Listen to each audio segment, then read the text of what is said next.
सर्वे भवन्तु सुखिनः। आसंता काली राशिफल कार्यक्रम को आपण मानक स्वागत नमस्कार। आसंतु जानिबा आसंता काली ता 28/3/2026 शनिवार मेष ठारू मीन पर्यंत किपरि कटिबो। सीताराम। मेष राशि व्यक्ति माने आपण मानकर कलह जोग रही मन कण लगा कार्य भी विफल ए मन दुख रही पारे व्यस्त विव्रत हबार किछि नाही। ए प्रतिकार स्वरूप आपण ओम चक्रधराय नमः ओम नारायण स्वामी जप करंतु बोल आंदे गवार हरिबो।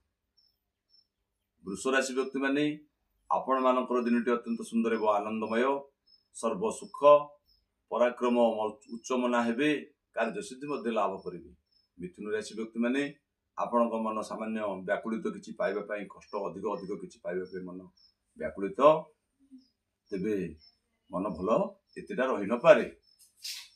एथिपे ओम माधवाय नमः जप करंतु।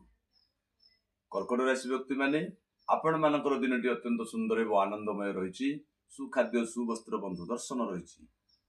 सिंह राशि व्यक्ति माने आपण मानकर खर्च जोग रही अजथा खर्च व्यय बंधन संपर्क रे मध्य का सहित उचबाची हो पारे सतर्क रहिबे। यापरे कन्या राशि व्यक्ति माने आपण मानकर दिनटी अत्यंत आनंद सर्व सुख जोग रही। तुला राशि व्यक्ति माने आपण मानकर शुभमय समय अत्यंत आनंदमय कार्यसिद्धि लाभ जना जाए। वृष राशि व्यक्ति माने आपण मानकर दिनटी रोमांटिक रहिबे मन खुशी रहिबो धन लाभ खर्च भी जोग राखुची ता उचित खर्च हेबो। धनु राशि व्यक्ति माने आपण मानकर अष्टम चंद्र मन कष्ट रही विभिन्न कार्य रे विफलता देखा जाए मन अशांत रही पारे। एथिपे आपण प्रतिकार स्वरूप पान मधुर खाई नियंतु।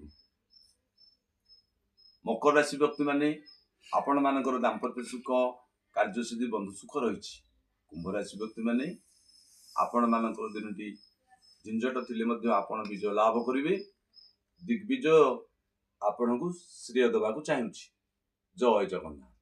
मीन राशि व्यक्ति माने आपण मानकर दिनटी अत्यंत आनंदमय खुशी रे दिनटी रहिबो। एहा थिला मेष ठारू मीन पर्यंत। आसंतु भागवतर द्विपद जानिबा। प्राणीर भल मंद वाणी मरण काले ताहा जानी। जय जगन्नाथ। सर्वे भवन्तु